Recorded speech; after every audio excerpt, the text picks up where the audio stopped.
Hello there. Welcome to the SPS podcast.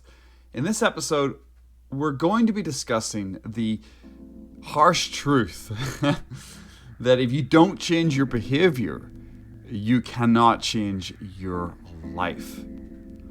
Let the credits roll. Welcome to the SPS podcast, the Self-Performance Strategies podcast. Unlocking the secrets to success and unlocking the secrets to self-performance so you can improve mentally, emotionally, and physically. The SPS podcast is brought to you by the Pro Accelerator program, helping business owners and business leaders save at least 10 working hours a week, improve their focus, and make more money. If that sounds like something you're interested in, check out the show notes and follow the links. But let's now jump into this episode. Hello. Welcome. Episode 32 of the SPS podcast, of the Self-Performance Strategies podcast. And yes, in this episode, we're going to be talking about changing your behavior, and changing your behavior is the first step if you want to improve your life. It's the most fundamental and most important step that you can do if you want to get better in your business, if you want to get better in any area of your life. Changing your behavior is what you need to do. And we're going to talk about this idea that a lot of people fall down the trap of going after technical changes like hacks, strategies, layering on top of things like processes and systems, but then not really changing who they are and their approach to things. And we'll dive into that later on the podcast. But first of all, let's start off with a quote, like I do with every episode. And this one comes from Johann Wolfgang von Goethe. Is it Goethe? Is it Goethe? I'm not entirely sure. But you know who it is. It's a German guy. We'll call him Johann. Johann said, behavior is the mirror in which everyone shows their image. I love this quote, by the way, because your life is a mirror of your actions, of your behaviors, how you show up each day. What you do each day is your behavior, is your life. So if you are out drinking, partying, doing a whole bunch of dumb shit, your life is probably going to be a bit of a mess. And I was definitely there at some point in my life. If you listen to other podcasts of mine, I do go into my party years a little bit, and I use them as a reference point quite a lot because they were years filled with dumb shit. But if you're doing dumb stuff, you will struggle in life. That is a fact. There is no fact around it. You will struggle in life. And once upon a time, I used to do a lot of dumb stuff. In fact, you could argue I still do. But I used to repeat the same mistakes all the time. I hear some of you saying, no, not you, Stephen. I say, yes, sadly. Yeah, I might be a Twitter guru. I'm joking. But it would take several punches to my face before I would learn a lesson, especially in my 20s. You know, I would expect life to get better, but I would do nothing to make it happen. You know, I would have this hope inside me. I was the type of person who would set New Year's resolutions, but they were more like wishes. I would think this year is going to be different. I would set goals and think that this was the year I was going to get into better shape, or I was going to start a side business, or I was going to develop a high leverage skill, or really get into something that interested me. But by January 5th, I'd be walking the same path. I'd be walking the same path I'd walked the previous 5 years. And then one day around, it was really early 2012 or 11 or 12. And I was already sort of on a personal development journey at that point, because we're talking about 10 years ago. But I heard this thing from Gary Vee, and he has his moments. He's not my most favorite person to reference, but he has his moments. A lot of what he says is true. A lot of what he says about taking action is very factual. I think his work ethic is insane. He's a one-off, but I'm not going to get into that. That's not what this podcast is about. But he said, and it really, really struck a chord with me, you can start resolutions or a new year any day that you want. And because I was already on a personal development journey at that point, and because I was already trying to get better, and I was trying to, get over the wasted years of my 20s and get to those six-figure corporate job levels at that time in my life, it really struck a chord. Now, it might sound pretty obvious to you that you can start a New Year's resolution or you can start something new at any time of the year, but it hit me hard because I think I had this idea in my head that I would wait until my birthday, that's around June time, or I'd wait till Christmas or New Year's Eve time to set these new goals. And I think I was waiting for milestones to happen in the year before changing it. I'd be like, well, I'll wait until my birthday, or the new year's coming, so I'll think about goals this, in December or early January. But this hit me hard because right about the same time as I heard this being talked about, it was Gary Vee on his podcast. It was really early on his Gary Vee sort of journey when he's pumping the stuff out, when he was leaving the wine stuff behind, and he was talking more about his business hustle culture kind of stuff. But I had recently just got my visa to stay in Canada, and I was changing careers, and it was a big moment for me because I had been stuck at this really crap job for 2 years, a manager job working in retail, working in a record store. Well, that was a cool part about it, but the pay sucked, the hours sucked, and it was a shitty job.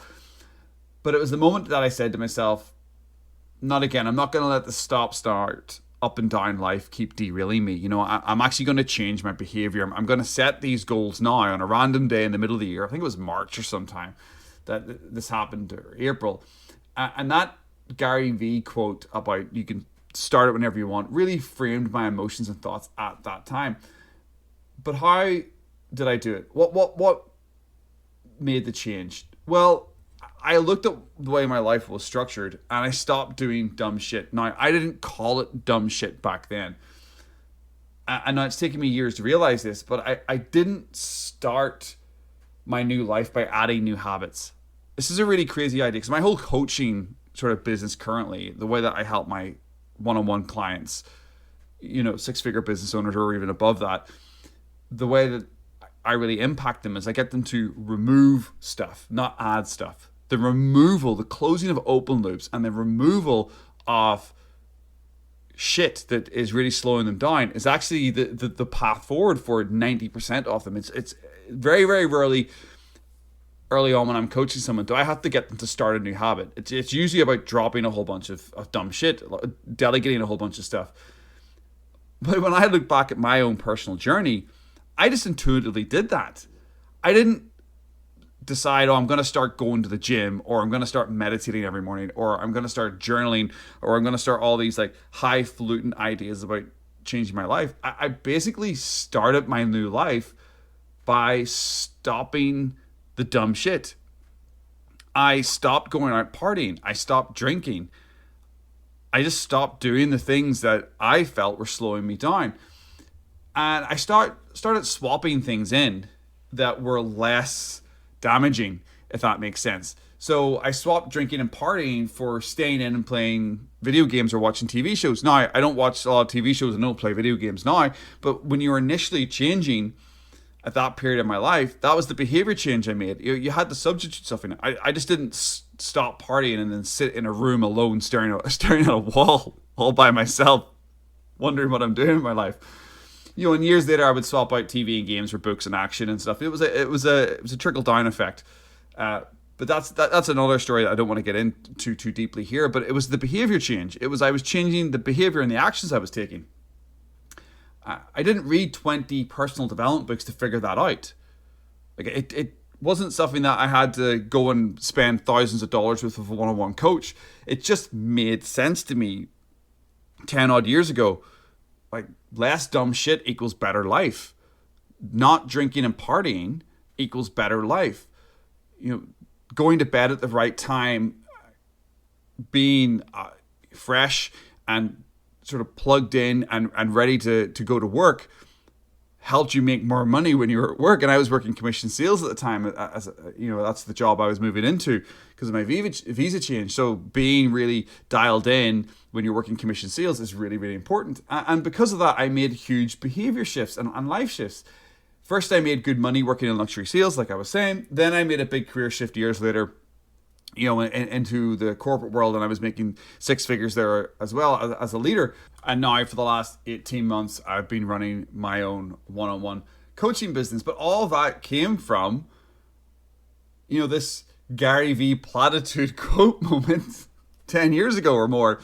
And the funny thing is, the previous 10 years before I heard that Gary V quote, the 10 years from like 2002 to 2012, let's say, it was pretty much the same year repeated 10 times. But the last 10 years,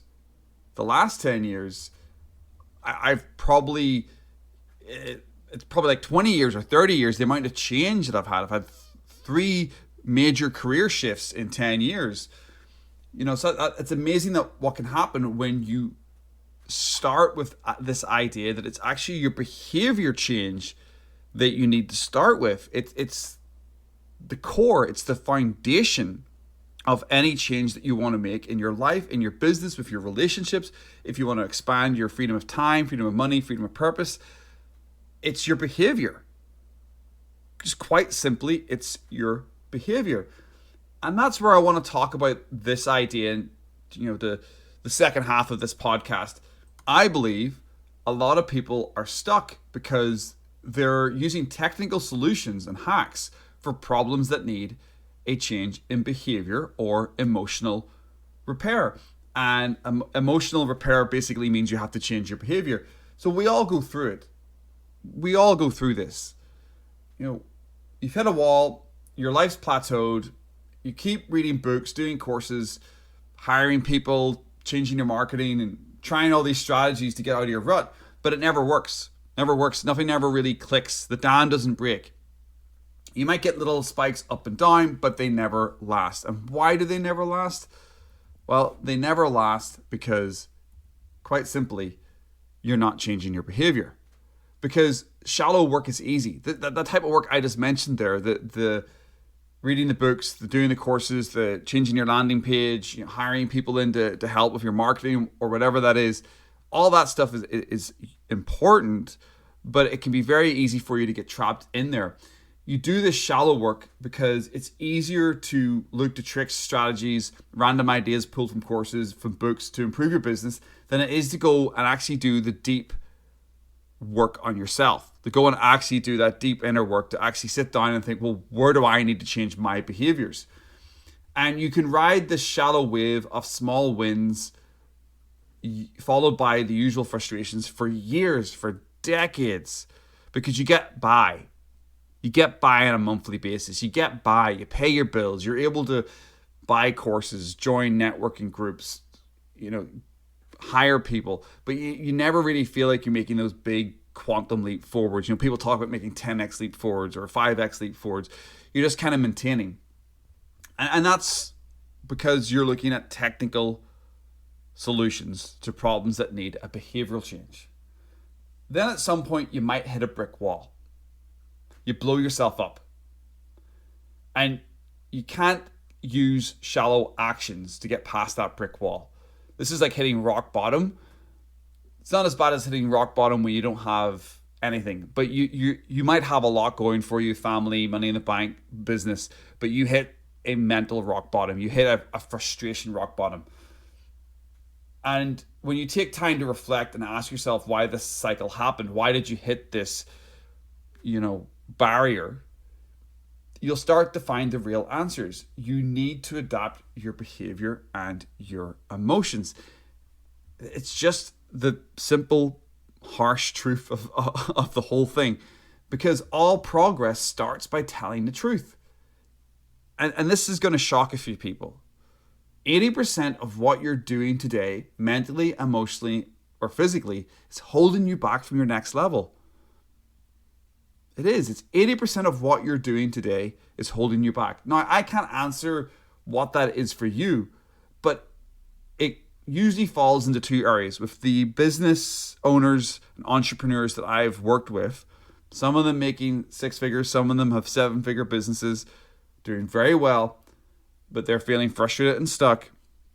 And I can tell you from these very experienced people, where they're hitting that frustration is that they need to drop certain habits that are slowing them down, and they also need to improve their deserve levels. Now, what does that mean? Well, it means you are the constraint. You're the bottleneck. It's not going to be a technical solution. You're not going to be able to hire a copywriter. You're not going to be able to hire a team to help you grow your business, because ultimately it's how you're showing up that's affecting your life. When you start looking internally for the solution, your growth will start to build again. Okay? The change can be rather quick, but the internal work will take focus and effort. And this is true for me as well. True for my journey over the last 10 years. It's any time that I've spent a decent chunk of time stepping away from the game and focusing on my internal work, the next thing I know, when I come back to the game, I take leaps forward. When you figure this out, sometimes you laugh at yourself because you can't believe you didn't see the issues earlier. You're like, oh my God, why didn't I change earlier? Because it's a behavior change. You think, oh my God, I kept doing that same action over and over and over again. You keep banging your head against the brick wall, and then when you take a bit of a step back because you hit that frustration, you've got all those shallow wins for a while, and you hit that frustration, and you have that coming to Jesus moment, someone might call it, or coming to God, or coming to realization moment, and you're like, oh my God, I've literally been repeating the same actions for years, and it's led me to the same place. But the good thing about that is, once you see it, you can start to undo it.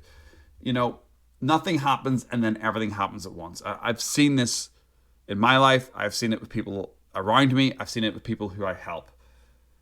That is what a breakthrough does for you. Success comes quickly once you take the time to focus on behavioral changes.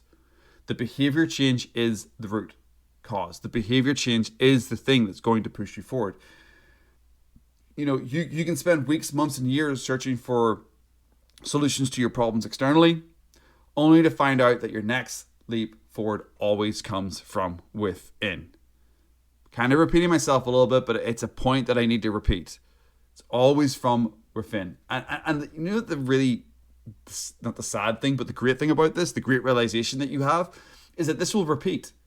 This will repeat. The same cycle will repeat, because you'll get to a level where you feel comfortable again. You'll take that leap forward. You'll have a quick leap forward. Your business will grow. Your 5x your business, your 10x your business. And then you'll get to another plateau. And you might initially, knee-jerk reaction, go looking for technical support, hiring coaches, hiring people to help you. And then those coaches might end up helping you, but they might end up helping you because they tell you, oh yeah, you need to go make this behavioral change. And I've seen this in my own life. I've seen it in the life of my clients. It's one of the reasons why they hire me. This external chase for solutions happens when we hit new highs, because we're not used to these new highs. We're not used to this new life. We're not used to these new problems. So we fall back on technical or hacks or quick strategies to try to fix these things.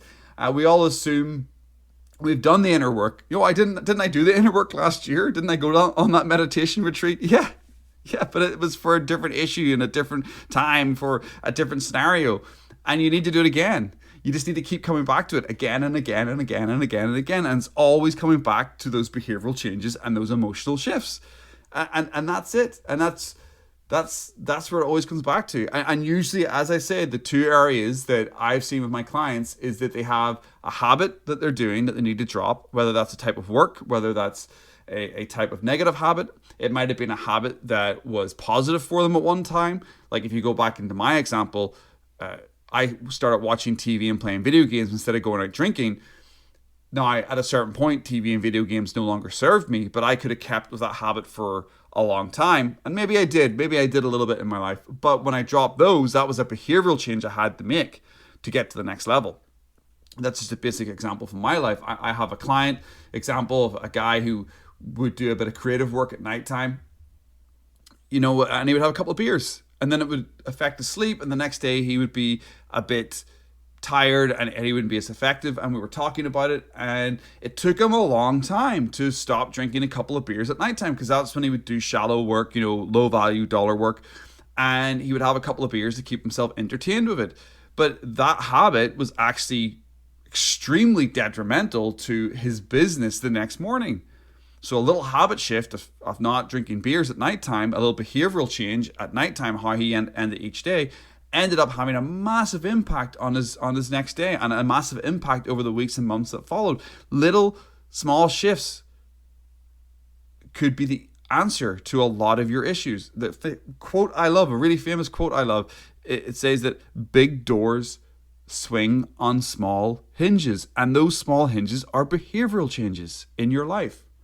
And the upside is that when you understand this cycle, when you know that every time that you're getting stuck, that it's a behavioral change or an emotional shift, when you actually realize that, you'll get out of it a lot quicker. You'll spend less time chasing the external and you'll automatically go to the internal. This will shorten the time period you spend in ruts and in plateaus in your life and in your business. And ultimately, if you can understand that all change starts with a behavioral change first and not a technical stuff, remove the technical stuff, always think first, is there a behavior that I need to do? Is there a behavior that I need to change that could be the answer to my problems?